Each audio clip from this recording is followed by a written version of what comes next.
Today's topic is hygiene awareness. आज हम hygiene के बारे में पढ़ेंगे कि हाइजीन क्या चीज़ होती है.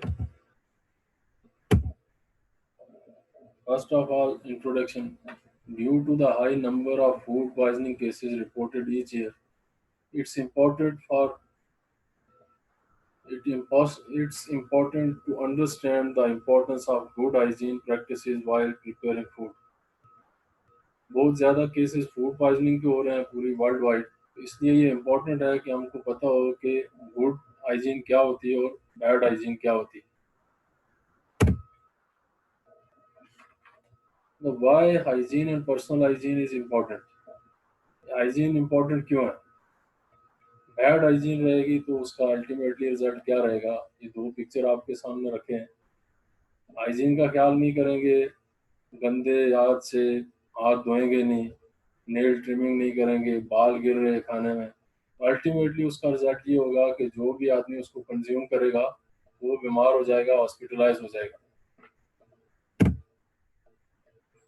बैड हाइजीन प्रैक्टिसेस में food handler with cold boils and septic cuts must not handle food.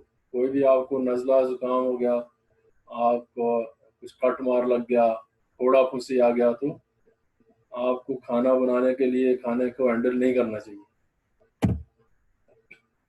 Food handlers should not eat or taste food with fingers or an unwashed spoon. Food handler को जो खाना बना रहा, जो खाना दे रहा, उसको उंगली से खाने को टेस्ट नहीं करना चाहिए या गंदा स्पून लेके गंदा चमचे से खाने को टेस्ट नहीं करना चाहिए. Staff with cough and sneeze must not handle open food. Alternatively, must wear a face mask. Face mask पहन के रखना चाहिए every time. Don't smoke. Smoking is not allowed in kitchen and food establishment. Spitting is completely prohibited. थूकना prohibited है. कहीं भी food establishment में आप थूक नहीं सकते. Don't pick your nose. नाक को हाथ मत लगाएं बार बार. Don't bite your nails. Nail मत काटें. दांतों से नेल काटते हैं कुछ लोगों की आदत रहती है, ये प्रैक्टिसेस रॉन्ग है.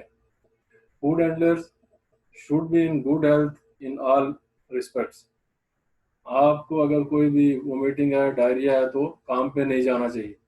एनी डायरिया, वोमिटिंग और food borne infection must be reported to your supervisor immediately. आपको अपने मैनेजर को, अपने सीनियर को रिपोर्ट करना. Food handlers who have consumed a meal known to have caused food poisoning to other must report it immediately even if they are not sick yet. अगर आपको पता है कि कोई बंदा ये खाना खाने से बीमार हो गया, आप बीमार नहीं भी हुए, तो आपको उसको रिपोर्ट करना. अब ये फूड पॉइजनिंग होती किसकी वजह से है? बैक्टीरिया की वजह से. बैक्टीरिया को जिंदा रहने के लिए क्या क्या चीज़ चाहिए? उसको टाइम चाहिए, खाना चाहिए, मॉइस्चर चाहिए और टेम्परेचर चाहिए.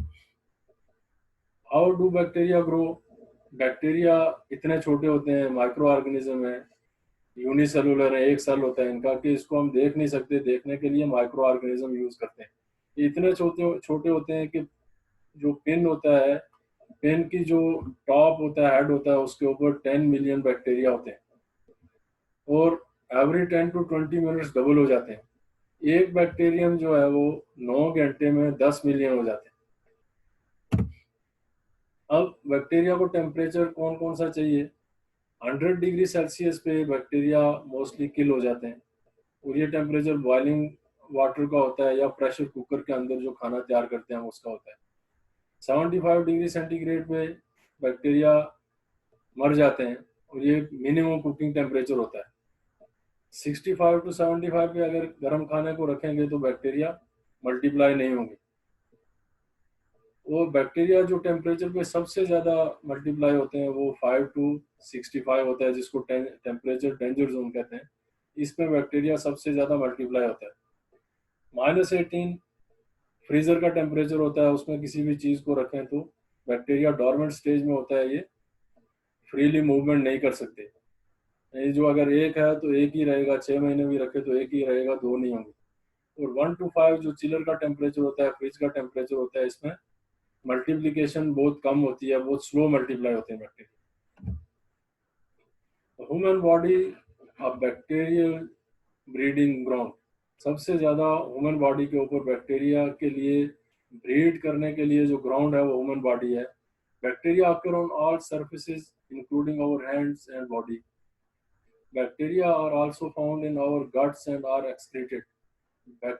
The surface of our bodies have the essential for bacteria to multiply and grow. Bacteria हमारी बॉडी के ऊपर रहता है, स्पेशली स्टेफिलोकोकस एक बैक्टीरिया होता है जो सिर्फ आदमी ह्यूमन बीइंग्स की बॉडी के ऊपर रहते हैं। फूड कहाँ से लेते हैं? जो डेड स्किन होती है, जो फैट्स होते हैं, जो स्वेटिंग होती है, मॉइस्चर जो पानी होता है वो हमारी स्वेटिंग से ले लेते हैं। Temperature, body temperature human beings का 37 डिग्री सेंटीग्रेड होता है, जो बैक्टीरिया के लिए आइडियल है। और टाइम उसको मल्टीप्लाई करने के लिए अगर हम फ्रीक्वेंटली वॉशिंग नहीं करते, हैंड वॉश नहीं करते, तो उसको टाइम मिल जाता है मल्टीप्लाई होने के लिए।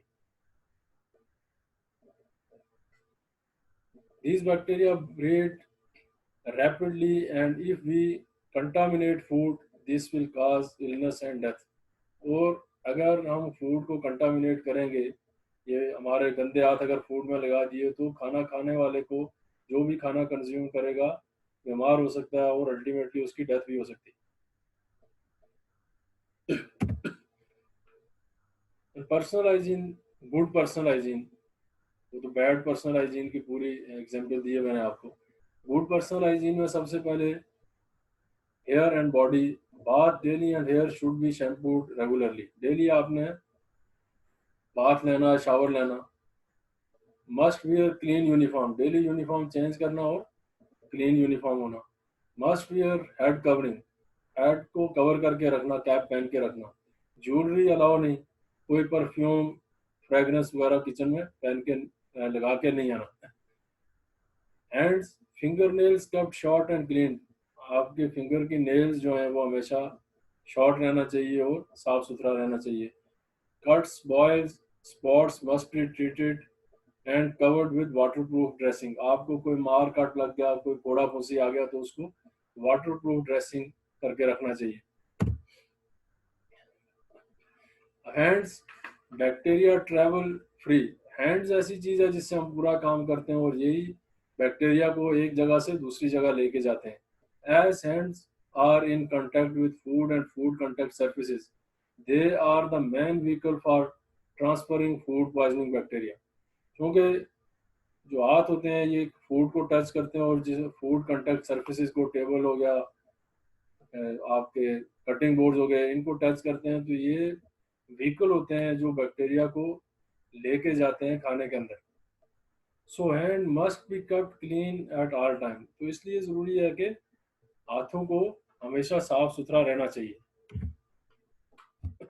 व्हेन टू वॉश हैंड्स, हाथ कब कब धोने चाहिए?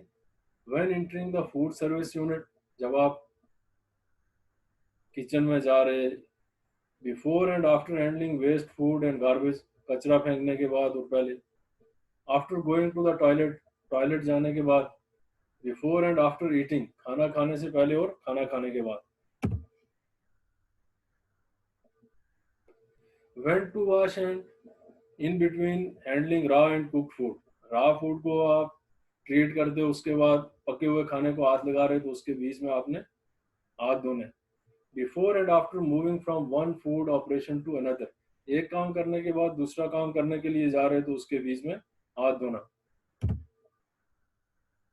आफ्टर ब्लोइंग योर नोज, नाक ब्लोइंग करने के बाद। After touching your hair, mouth, nose and ears, हाथ आपने लगाया, बालों को लगाया, मुंह को लगाया, नाक को लगाया, कानों को लगाया, उसके बाद हाथ धोना। आफ्टर स्क्रैचिंग योर स्किन, खारिश करने के बाद हाथ धोना। Before and after removing gloves, gloves पहनने से पहले और ग्लव्स उतारने के बाद आपने हैंड वॉश करना। अब हैंड वॉश करना कैसे? How to wash your hands? Wet hands with running hot warm water, सबसे पहले ज़रूरी है कि ल्यूक वार्म वाटर आपको रहना चाहिए, जो ज़्यादा ठंडा भी ना हो और ज़्यादा गर्म भी ना हो। Apply 3 to 5 millilitre of liquid hand soap, 3 से 5 मिलीलीटर लिक्विड सोप आपने लेना। Vigorously rub hands together for minimum of 20 seconds, ensuring all surfaces of hands and wrists, nail and between fingers to be scrubbed with nail brush। और अगर आपके पास brush है तो उसको अच्छे से नेल के नीचे, आपका उंगलियों के दरम्यान में, इन सब जगहों को अच्छे से आपने रगड़ना। 20 सेकंड के लिए इसको साबुन को रगड़ना। और देन थॉरोली रिंस हैंड, और फिर उसके बाद पानी के नीचे रख के पूरा साबुन को निकालना। Dry with the paper towel, paper towel के साथ ड्राई करना हाथ को। And turn off the water tap with the paper towel to avoid cross contamination. और वाटर टैप को, नलका को आपने पेपर टॉवल के साथ बंद करना है, इसलिए कि अगर उसको हाथ से करेंगे तो दोबारा कंटामिनेशन हो जाएगी। और उसके बाद अगर आपके पास सैनिटाइजर अवेलेबल है तो सैनिटाइजर को यूज़ करना। Thank you very much. आपके कमेंट्स का इंतज़ार रहेगा। हमारे चैनल को सब्सक्राइब करना मत भूलिए। आने वाले टाइम में हम आपके लिए बहुत अच्छी अच्छी वीडियोस लेके आएंगे। हमारा ट्रेनिंग का प्रोग्राम है आने वाले वक्त में, स्टोरेज के हवाले से, फूड सेफ्टी सिस्टम्स के हवाले से और कुकिंग के हवाले से हम आपको ट्रेनिंग करवा रहे हैं। और आपको अगर किसी ने ट्रेनिंग करना, ट्रेनिंग के बारे में कुछ आपको मालूमात लेना, इन्फॉर्मेशन चाहिए, तो हमारी वेबसाइट है और हमारा ईमेल आईडी दिया हुआ है, व्हाट्सएप नंबर भी है, इस पर आप कांटेक्ट कर सकते हैं हमारे साथ। Thank you very much.